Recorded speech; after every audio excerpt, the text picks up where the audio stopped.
जय श्री राम। स्वागत है आप परम प्रिय भाई बहनों का। विशेष स्वागत उन बहनों देवियों का है जिन लोगों ने 16 सोमवार का व्रत कर रखा है और कल जो है 26 को वो उद्यापन करना चाह रही हैं। बिल्कुल उद्यापन उन्हें करना चाहिए। बहुत ही एक उत्तम व्रत यह है, इसमें घबराना नहीं चाहिए। सूतक के नियम और पीरियड्स इत्यादि नियम का चर्चा कई वीडियो में हमने कर दिया है, लेकिन हाँ मैं ये अवश्य कहूंगा बहुत बड़ी तैयारी ना हो तो अगर ऐसी अशुद्धि अवस्था हमारी आ जाती है तो आप पूजा किसी और से करा लीजिए।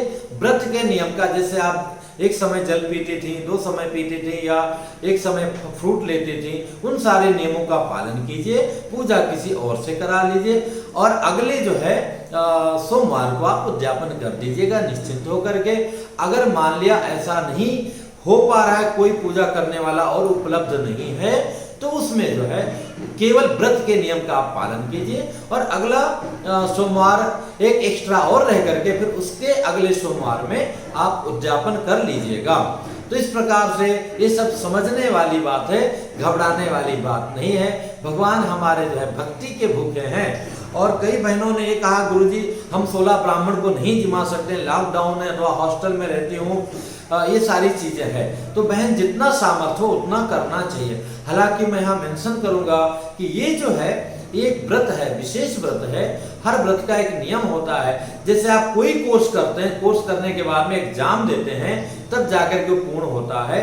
इसी प्रकार से कोई भी हम व्रत करते हैं उसके बाद हवन करके ही वो पूर्ण होता है। और हवन के पश्चात जो है ब्राह्मण भोज अथवा सीधादान इत्यादि की विधि आती है। तो जैसा आप कर सकते हैं, बड़ा में न करके छोटा में करके, जैसा भी करके छोटा से छोटा हवन अवश्य करवाना चाहिए। अगर हम वो भी नहीं करवा पा रहे तो स्वयं भगवान के विशेष चंदन अक्षत फूल धूप दीप से शिव जी की पूजा करके आरती करके और जो भी अपने पास है फल मीठा जो भी है वही हम दान कर दें, गौ माता इत्यादि को खिला करके भी हम विशेष परिस्थिति में, अभाव में अथवा संकट में भी इस प्रकार से भी हम पूर्ण कर सकते हैं।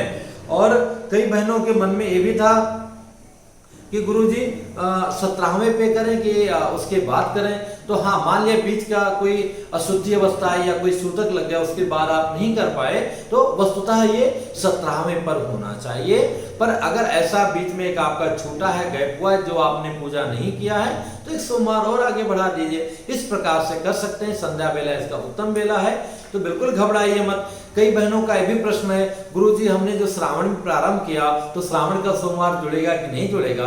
तो श्रावण का सोमवार में अगर आपने पहले संकल्प ले लिया कि हाँ मैं 16 सोमवार का व्रत कर रही हूँ तो बिल्कुल वो श्रावण का भी फल मिलेगा आपको और ये 16 सोमवार का भी फल मिलेगा। लेकिन अगर आपने श्रावण महीने का संकल्प मन में ही संकल्प लेकर के सोचा है कि मैं श्रावण महीने का सोमवार कर रही हूँ, 2-3 सोमवार निकल गया, फिर आपने सोचा चलो इसी में हम और एक और करके और हम 16 सोमवार उठा लेते हैं, तो ये चीटिंग होती है, ये उचित नहीं होता है।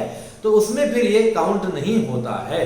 तो जब आप मन में संकल्प करते हैं तभी से काउंट होता है कि हम 16 सोमवार का व्रत करने जा रही हूँ।